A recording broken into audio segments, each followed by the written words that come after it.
estableció, lastimosamente no es una cuestión solamente mía, personal, sino que lo hicimos en consenso con todos los docentes que estamos en este momento impartiendo estos preparatorios, y y al consenso que se llegó es que no se van a subir las clases, no se comparten clases, solamente el material. Claro que eso no opta para que de pronto, digamos, usted no pudo asistir el día de hoy, se perdió de una explicación o no entendió algo, con muchísimo gusto yo le puedo afianzar en cualquier momento, me puede de pronto pedir la explicación correspondiente. Claro, no va a ser en el espacio de clase con los sus compañeros, porque por ejemplo el que ya lo surtió, pues va a ser una repetición para esa persona, pero si ustedes me pueden de pronto buscar e inferir una explicación sobre algo que no quede claro por esa clase de situaciones. ¿Listo? Yo digamos, no es que les diga, bueno, como no van a tener las clases grabadas, lo que dije, y si ya no lo oyeron, pues no se vuelve a repetir, no, o sea, es decir, no se va a repetir de la misma manera, pero una explicación yo la puedo dar. Algo que no entiendan, un concepto, una liquidación o qué sé yo, incluso hay veces que yo repito mucho algunas cosas que son muy importantes y que quiero que se queden claras para ustedes, ¿sí? Entonces, habrá temas en los que yo profundice en más de un momento. Bueno, entonces, ojalá pues no haya esa dificultad para ustedes.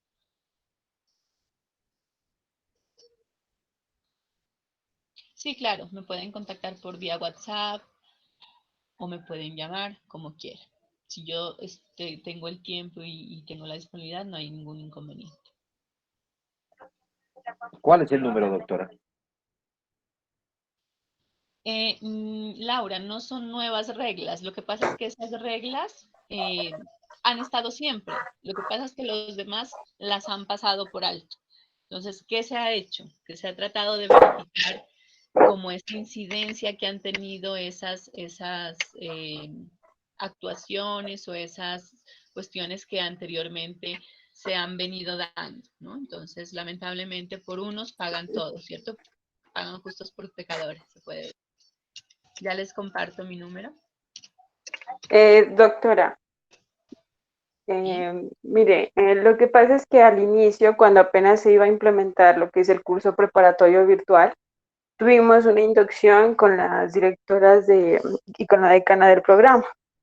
Y ella Sí. nos dijo, no es que se hayan nuevas reglas ni porque los demás tal vez lo omitieron. Ella nos dijo que los docentes estaban, porque muchos le dijimos que a veces por la mala señal no se podía escuchar bien, no se podía tomar apuntes bien o no se lograba entender bien. Entonces ella dijo que por garantía nosotros, los docentes, tenían que subir las grabaciones, colgarlas en Classroom. Y eso es lo que se ha venido haciendo con los anteriores docentes. Entonces, pues es una sugerencia, ¿no? Con todo el respeto. Pero sí Ya. sería muy bueno que nos cuelguen el material porque a veces, en serio, es muy difícil entender por la mala señal, sobre todo porque hay algunos que nos encontramos en municipios. Ya. Pues digamos que, como les digo, no es una cuestión personal mía, entonces me tocaría plantear y de pronto otros docentes de los demás cursos tengan las mismas solicitudes o los mismos requerimientos y podríamos de pronto debatir nuevamente ese tema. Lo que les comento es que en consenso anterior a iniciar los cursos se estableció esa pauta, ¿no? Entonces, digamos que como fue en consenso, yo también tendría que verificar o plantearles a mis compañeros esa solicitud para ver qué se decide, ¿sí? No podría yo en este momento tomar la decisión y decirles, bueno, yo se las voy a subir, no podría. Tengo que hacerlo en consenso, ¿listo? Pero de todas maneras es una inquietud que la voy a llevar pues, digamos, a trasladar a los demás docentes de los cursos para ver qué decisión tomamos. Bueno, claro, Daniela, es decir, sé que hay autonomía de los docentes y precisamente por lo que ha pasado anteriormente en relación a que unos sí, otros no, eh, y las incidencias y consecuencias que muchas veces se han generado de inconvenientes bueno, que no cabe mencionar en este momento, pero que ustedes de pronto incluso sean conocedores de ataques al programa y demás. pues estas cuestiones son para evitar esos problemas, ¿cierto? Entonces, nosotros ¿qué establecimos? Que todos hagamos, o no lo hagamos, o sí lo hagamos. Y se llegó al consenso de que no se compartían las clases. Sin embargo, como les digo, les voy a trasladar esa inquietud a mis compañeros y de pronto ya se tome otra decisión. Podría ser o se mantenga la misma, no lo sé. Bueno. Se habían compartido hasta ahora, claro, pero los docentes de este curso preparatorio se decidió que no se van a subir. Ahora, tocaría, como les digo, trasladar para ver qué se decide, ¿no? Ya sea lo que se decida, se va a hacer por los 8 que estamos participando. Bueno. ¿Alguna otra cuestión, aclaración o damos ya inicio a nuestras temáticas? Hablen ahora o callen para siempre. Bueno, les decía, en relación a el listado, nos lo compartieron el día de hoy, entonces voy a hacer un pequeño llamado a lista. ¿Listo? De todas maneras, me gustaría que ustedes dejen la evidencia en el chat colocando su nombre ahorita y lo hacemos más adelante de nuevo. ¿Listo? Entonces, ahorita, por favor, todos coloquen su nombre a la par que yo vaya llamando a lista. Es decir, lo pueden hacer desde ya y de todas maneras voy a hacer el llamado a lista para verificar quiénes están presentes. ¿Me pueden activar, por favor, el micrófono? O les pido el favor de que me activen el micrófono cuando vaya haciendo el llamado a lista. ¿Vale? Me esperan un minutico que a todos nos atropella a veces la tecnología.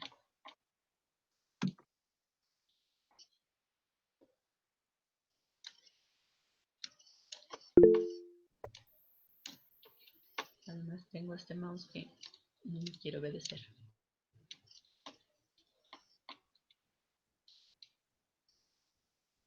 Bueno, entonces, Álvarez Jenny del Socorro. Álvarez Jenny. Presente, doctora. Álvarez. Álvaro, doctora. Ajá. No, Álvaro no. Álvarez Jenny del Socorro. Ah, disculpe, doctora. Álvarez Henry Francisco. Presente, doctora. ¿Sí me escucha? Apraez Nicolás, sí señor. Apraez Nicolás Sebastián. Presente. Benavides Cristian Camilo.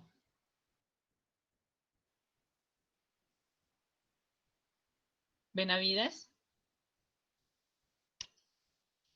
Él creo que estaba en curso. Blandon Brigitte Yurani. Presente, profe. Gracias. Burgos Elsie, perdón. Burgos Elsie. Presente, profe. Gracias. Carvajal Anderson. Presente, doctora. Carvajal Byron. Presente, doctora. Doctora, ¿me escuchó? Doctora. Cerón Laura. Dígame. ¿Me escuchó? Disculpe. Sí, señor. Cerón Laura. Gracias. Presente, Cerón Laura. Gracias. Checa Jacinto.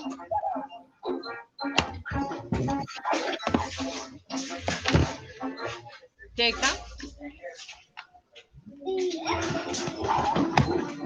Les pido apaguen sus micrófonos que tenemos de fondo una música bien chévere.